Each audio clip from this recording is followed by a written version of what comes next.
Hello, everyone. My name is Sean Reed, and this is the Legal Helm podcast from Helm 360.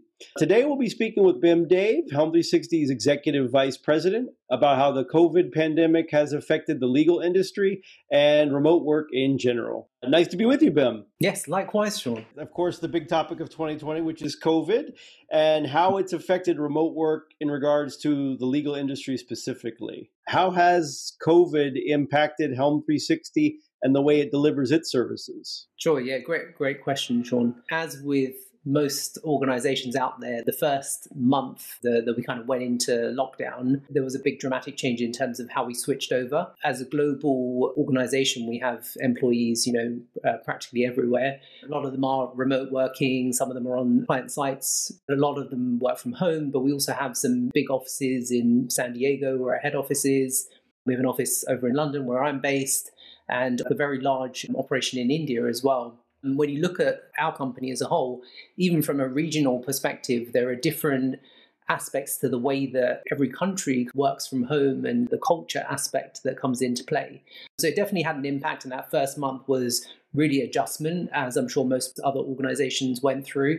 From a security perspective, there were a lot of considerations to think about when you move your workforce from a primarily office-based model to a remote location, where there's things to consider around security, particularly around data, the fact that you've got now data being accessed from outside of your network, albeit via a VPN, but fundamentally your element of control over that data flow, it has changed quite dramatically. So being able to make sure that security is maintained from that remote working model, and making sure that you have the right controls in place, the right systems in place to make sure that that data is protected, because ultimately that's the hub of everything that we do.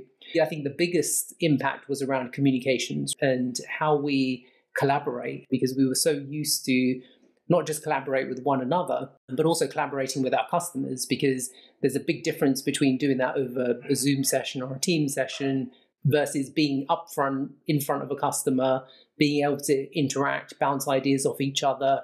That element, I think, was probably the most challenging out of all of the technology pieces. The technology pieces all are kind of, you have a problem and you solve it through the technology or process. Yeah. Whereas communications is really the human element, and how we adapt the way that we speak to each other, the way that we bounce ideas off each other, the way we support each other and our customers. And I think that's where I think probably the largest learning curve was for us and most organizations out there. It probably helps Helm 360 that it was mostly remote to begin with, right? I think you have a lot more experience in dealing with remote situations than probably law firms do. Would you say that's true? Yeah, absolutely. I think given the nature of our business, and because of the model that we have from a business perspective in terms of how we deliver services, it's a hybrid model. So typically we would actually have onshore lead sitting in front of a customer, working with them on the requirement side of things. But from a delivery perspective, we often do have a distributed model. So we'll have developers and QA resources that are available to be able to basically execute code, develop code from remote locations. And that's pretty much been part of our DNA and the way that we deliver service today anyway. So the main element was really that onshore lead talking to a customer in person versus remotely. I think that's been the biggest impact. You have to be more proactive about making that connection with your colleagues, using technology like Microsoft Teams from a collaboration perspective to be able to then connect with your colleagues in a different way, and maybe a wider group of colleagues to begin with. It's the mindset of other people adapting to then tapping into that and actually using that as a mechanism by which to collaborate with one another. Do you think it has changed over the course of the year as you've learned more about how to work collaboratively? Definitely. I think people have become more used to collaborating within these platforms, both from like a Helm 360 perspective and just the way that we interact with our customers as well. I think previously, when you look at every aspect of our customer interaction, whether it's at preset point of pre-sale, right, when we're talking to a customer about what they might want in terms of service or product, part of this is regional and cultural differences. For example, when I look at the UK and UK client base, typically they would prefer to have at least the final conversations in person. Sometimes that conversation will move to the pub after a session so we can have a bit of social element to it. When we deal in the US, it's a little bit different because the breadth of the country is so much bigger, and ultimately it's not as feasible to be in front of your customer all of the time. So people are a bit more comfortable with video conferences and demos that are held remotely. Even those different cultural aspects in terms of US versus UK have been quite prominent in terms of how we've had to evolve from a UK perspective to be more accepting to those kind of conversations. And we've seen it, we've seen our customers being more proactive about making decisions based on demonstrations that are held over Teams, being able to use that platform to be able to show your face. What challenges do you think law firms specifically have with remote working? Maybe something that other industries don't have. We've seen very different conversations coming our way in terms of some of the challenges that law firms are facing, particularly with this remote working model. And a lot of them have stemmed from what we were talking about earlier around communication and collaboration.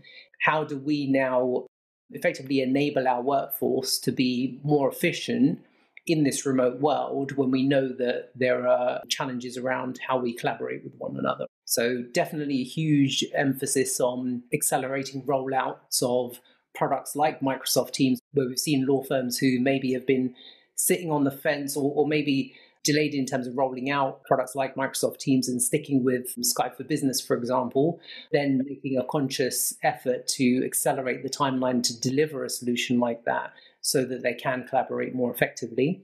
What other technology solutions can we bring to the table to help our workforce do a better job or enable them to be more efficient? There's a couple of elements to this. So with new employees, the challenge always is, how do you onboard, for example, a junior lawyer joining a firm? Firstly, there's the whole orientation piece, right, which is common amongst any firm that's hiring a new person. Like, how do you orientate them as quickly as possible to understand how to interact with all the systems that are going to support their journey over the next few years?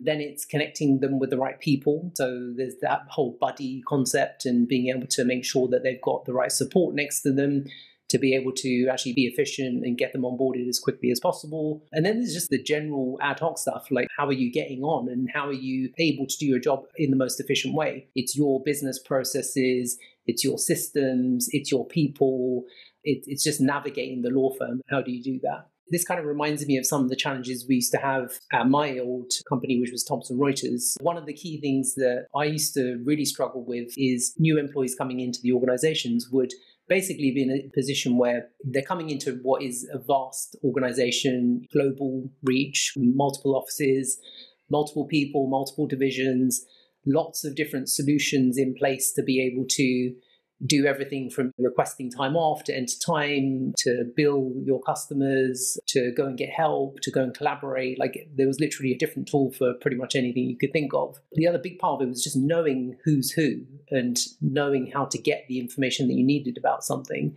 And one of the things that I used to do with my people when I was at Thomson Reuters was give them, not just give my direct reports and people within my team the ability to ask questions around how to navigate the organization, but also do that in a cross-functional way.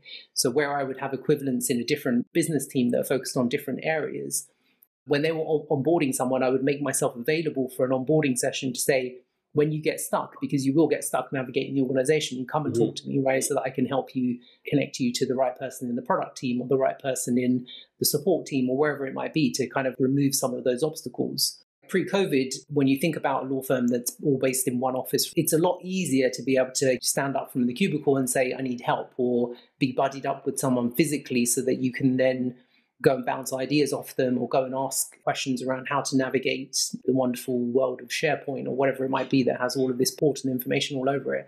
But with that ability gone, you're now dealing with a new employee who's probably going to be a little bit nervous to ask questions anyway, and you're not really going to be able to pick up on basic things like body language, how they're interacting with their machine. Another really key thing is when you hire somebody for the first time, until you see them sitting at their desk interacting with the systems, actually performing their job function, it's really hard to know whether they truly get it. You can pick up so much by the way that they do the work that they're doing to really help coach them, guide them, give them the support they need to be successful. And so the onboarding piece in terms of new employees coming to the organization is so critical in terms of thinking differently to be able to address those needs, particularly in this time where we have distributed hiring happening. And then you've got to think about it from an existing employee perspective, where they are already comfortable with the fact that they know how to go and navigate the law firm. With the internal employee impact, the existing employee impact, the key thing there is making sure that we've got the right tools in place to enable them to be successful in this remote working model, right? So an existing lawyer who's so comfortable with being in their office, pinging their secretary every once in a while to go and pull a file or go and get some information. And you would have secretaries going and printing out pro formas, for example, and placing a pile of them, a stack of them on the lawyer's desk for them to go and review and mark up manually, and then for them to give that back to them. And that world is gone now, right? You can't physically do that. So big movements on solutions like paperless pro forma, where everything's electronically moved around the firm and you have full visibility and the ability to record edits electronically. Those kind of solutions have a much bigger impact on existing employees who are used to a manual process but can be enabled to be more efficient through this kind of technology. And then it's really about how do you now figure out the connection point between you as a lawyer and your customer? Like, how do you make that transition from being able to go and entertain your customer in a different way, take them out for dinner, take them to a show, and really form a relationship with them so that you can sell your services to them and make them a long-term customer? Or the flip side is, in this virtual world, how do we have that same kind of impact? Because again, there's a big thing missing when you think about the way that we interact with each other through a screen, and the kind of personal aspect of it does diminish. We have to be real about that. And I think in order to kind of bridge that gap, you've got to think a little bit differently in terms of how you engage with customers. And some of that is through online media. You can see a definite shift in the way that law firms have adapted. You can see a lot of technology-focused blog posts and video sessions, more interaction between stakeholders within a law firm, attending and being part of panels where they're discussing various topics, sharing a glimpse into the law firm and into themselves, right, from a personality perspective, so that they can engage with their audience differently. And I think that online presence is a big part of it. How do we get in front of customers? I mean, look at us. We're doing this right now, right? We're having a conversation which we would not have probably done like a year ago, to try and get a connection with our customers and help them understand what we're thinking about, which direction we're going in, what kind of technology challenges, we're able to solve, all of those kind of things. And I think that's a real game changer in terms of how we interact in future. And then fundamentally, the last kind of part of this is really around impact to the business and how you quantify that, right? And how you use some of the technology to be able to do that differently. And again, it comes down to, in the pre-COVID world, you could have a series of reports delivered to you on your desk, or you could have a conversation about the financials in a collaborative way. And that element has gone. And a lot of that stuff does transition nicely to kind of like this virtual conference world. But a lot of it is down to how do you make sure that everyone is engaged, right? So I've never worked in a law firm, but I've heard that they're clinging to paper and that they've kind of resisted going to a paperless office.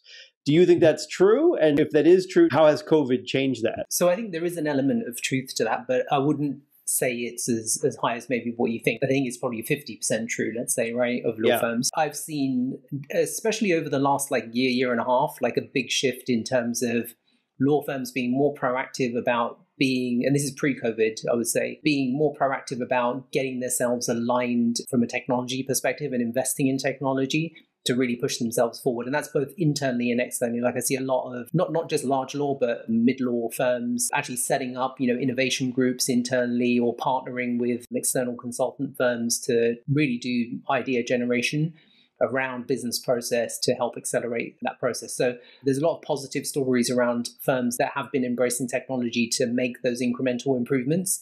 However, you're absolutely right. There's definitely a large population of firms that haven't done that traditionally and have really been forced to do that through the COVID crisis, because I think ultimately it's pushed them in a direction where they've had to think differently, had to think about the way that they're doing things at the moment. And the example that I was giving before is actually a real world scenario where you do have some partners out there and senior lawyers out there that are so used to taking that paperwork home and sitting on a couch and actually physically writing on the performers and doing those edits and then handing it back to a secretary the next day because of the volume of changes that they need to do. And just the fact that they're not comfortable or not used to having to do it a different way. And there is a population of lawyers that are just so pre-programmed to do it that way that they've found it difficult to embrace that technology, even if it's put in front of them. You see these law firms investing like large sums of money in these brand new systems to be able to change the way that they behave and the way that they work through these different business processes. And the first thing that comes to mind is like, okay, this is great. The technology is great, but give me a print button to actually default back to the old way of doing it, right?